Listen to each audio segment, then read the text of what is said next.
Hello, this is Dr. Michael Corey, and welcome to another episode of Your Thyroid Health. What I'd like to do today is I want to talk to you about your health, your thyroid, and your spine. Has any doctor, any traditional or alternative doctor talked to you about your spine in conjunction with your hypothyroidism, your hyperthyroidism, Graves' disease, or other autoimmune conditions? Well, I think it's about time. What I want to do is we're going to jump over to another screen and let's get started. All right, now that we're here, I'd like you to take a look at this chart.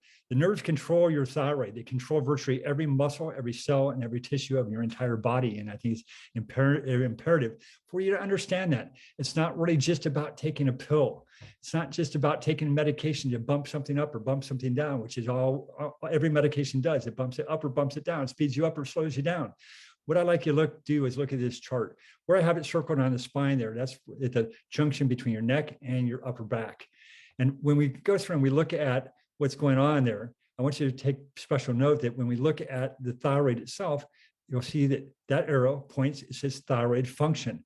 Yes, your thyroid functions through that cervical area. Now, this next slide shows and it depicts the venous drainage of the thyroid gland. We've got the superior and we've got the inferior thyroid veins. And in addition, the middle of the thyroid vein also, we've got lymphatic drainage of the thyroid, taking toxins away from the thyroid. And then we've got a nerve supply going to the thyroid, all vitally important. And I think it's important for you to understand now. All that is coming back down. Your thyroid is housed back in this lower area down in here. You'll see the thyroid here with your spine. And within that spine, we should have a C-shaped curve, like where I put that yellow line. This person's gone forward from that red line up to this point where my indicator is. So that person started to move forward. They started to lose the extension in their neck to pull them up and back. Grade number 2, you're going to see direct compression on that C5, C6, C6, C7 vertebra within that area. So this is what we're referencing in these research articles that I'm going to talk to you about. In 2014, the Journal of Craniovertebral Junction and Spine published a case report of this 21-year-old girl, and she was admitted to the hospital for chronic neck pain lasting 6 months. She presented with clinical features of hyperthyroidism. She had a hyperthyroid, including tachycardia, fast heart rate, anxiety, and poor mental function. Testing revealed that she had a TB or tuberculosis infection within the cervical spine. This is not uncommon. You know, people do get infections and it does get it within the bone. We check this when we evaluate our patients. We want to find out what toxicity they have and where is it. Is it in tissues? Is it in bone? Is it in bone marrow? Is it in brain? So we do have to check those things out. Following surgery that involved the removal of C7, they probably did a fusion of what they did, or replaced the disc in that lower area. This young girl went into a thyroid storm. Now, this is a severe and potentially life-threatening complication of hyperthyroidism. You get a thyroid storm, you get bombardment of all those hormones flushing through your system at once, and it's not a good thing. So we want to make sure that people are very, very aware of those things, that they can happen, and it's important that you take good care of yourself. This next study, autoimmune thyroid disease associated with higher frequency of spinal degenerative disc disease. When those vertebrae wear out, the disc comes back down and the nerve in between there gets compressed. And so autoimmune thyroid disease has been linked to a number of rheumatic syndromes, including arthritis, generalized pain. And although AITD has been associated with back pain, the relationship between spinal degenerative disc disease and autoimmune thyroid disease has been unknown. So they investigated this. The methods they found, they checked people with positive autoantibodies to the thyroid, which is antithyroglobulin, and also thyroid peroxidase, TPO. And they checked, and this was between 97 and 2014. Out of 7,094 patients, 35% of those patients were autoimmune thyroid patients. So the conclusion that they came up with is that autoimmune thyroid disease is significantly associated with higher frequencies of spinal degenerative disc disease in patients with and without connective tissue disorders. So this finding is novel, meaning brand new, and suggests a possible important link between the thyroid autoimmunity and degenerative disc disease.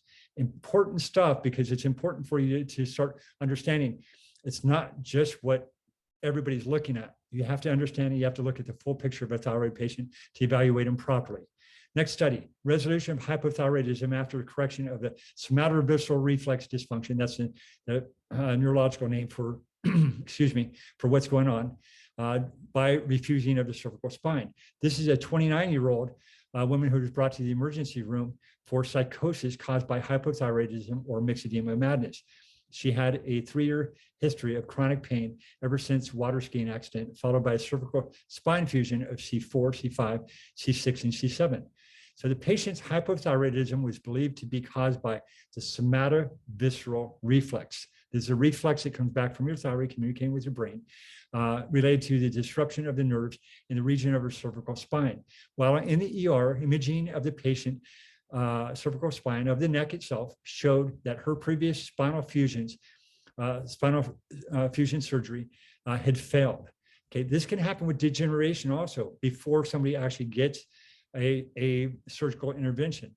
But when this patient's fusions failed, were surgically corrected, the patient's hypothyroid function resolved. It went away. It resolved when they had correction of the lower cervical spine following this surgery. And the last part of that is when we go back 2 years after successful refusion of the cervical spine, the woman's pain was no longer requiring medications, and she no longer required thyroid treatments. So super, this is eye-opening. Hopefully everybody is going to take note of this, and people are going to take better care of their thyroid and of their spine. And in this study here, I want you to understand that this is an anterior discectomy, another surgical study, infusion combined with the thyroid gland surgery. So in 2019, this 50-year-old man presented with increasing neck pain, as well as pain radiating down his arm into his fingers, and medication failed to provide relief. It doesn't provide relief. Medications will just numb you as you go through. You need to get pressure off the nerve so that the nerve works, so the numbness goes away. And in this case, an MRI scan revealed spondylosis of the middle and lower cervical spine and a prolapsed intervertebral disc at C7 and T1, as well as a thyroid goiter. So he wasn't diagnosed with necessarily thyroid problems, but he had a goiter already. He was undiagnosed, and they found that once they went through and they saw that this correlation existed, you saw the research that I presented previous to that one. So when we go through and we look at how the body functions, we have to look at it neurologically. We have to look at it from a toxicological standpoint. What is toxic and what's causing those nerves or those tissues to die. We also have to look at it from an endocrine, metabolic standpoint. Are we providing enough fuel and activation to those cells of your thyroid and of the pituitary to regulate that, and also of your adrenal glands? Or you're stressed? So we want to evaluate all of those things when we evaluate a thyroid patient. Hopefully this information has been beneficial for you.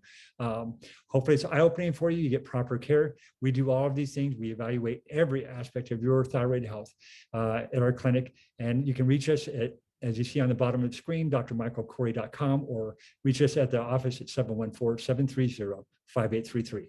God bless you all. Have a great day, and I look forward to seeing you on the next episode.